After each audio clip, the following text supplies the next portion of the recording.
know reparations are old, Sure. but I ain't waiting for no reparations. I mean, you wait, you're gonna be a dusty skeleton by the time they arrive.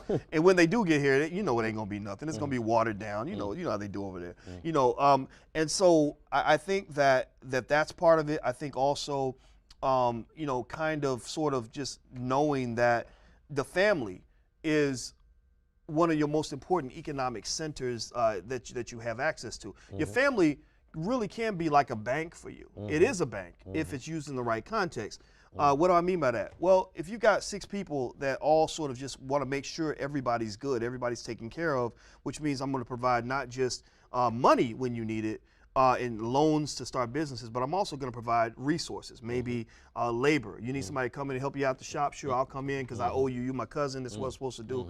We're going. And that's what these other cultures are doing. Yes. Because if you took any family and everybody just committed to pooling their resources to building and buying things, there are a lot of things you can build and buy. I mean, you know, in fact, you know, I have fun with my students explaining to them, you know, like, well, do you know if I took all the money that you've spent at McDonald's or in fast food restaurants over the last 20, 30 years, you know, if I'd put that money in the stock market, you'd probably have about $500,000 in the bank right now, right? And it's fascinating because what happens is a lot of our resources and our energy goes outward. You know, what are your resources, right? Your resources might be the money in your pocket, your free time, meaning your labor, you know, things like that. But what do? You know, as a family, you got a family of 4. Everybody goes out and gets a job, so they're giving their time and their energy to something else. You know, you're building somebody else's economic empire because you don't really ever, it doesn't even really come to mind that you could be at home putting that time into building something of your own. Or your money. You know, you're spending money, you got a cousin that starts a business. A lot of black families don't even understand that. You know, a lot of the families I've seen, they know how to celebrate when Pookie just got a job.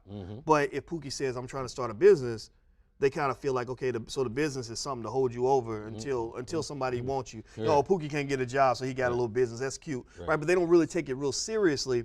And then when Pookie starts the business, you know, the question is, are you going to actually buy from him? You know, are you using your networks and inviting people to come to his shop? Are you showing up to give him some free labor? Are you making investments in his business? Or are you saying, no, I don't believe in that.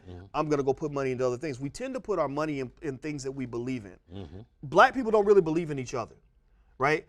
You know, we just say, well, you know, I don't want to invest in your thing because I don't think it's going to do very well. But we invest a lot of time and a lot of money into other institutions that are owned by other people. You know, I think I hear you defining a particular mindset that is a mindset that would graduate to a sense of independence away from dependency.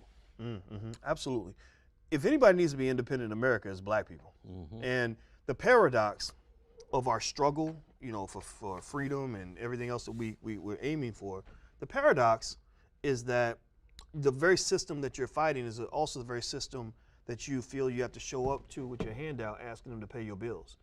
I don't know a single situation where an oppressor can be paying somebody's bills and still giving them freedom, the freedom and liberation that they're looking for. Right, it's just like, you know, it's like a child that's saying, well, mama, I'm a man, I'm a grown man,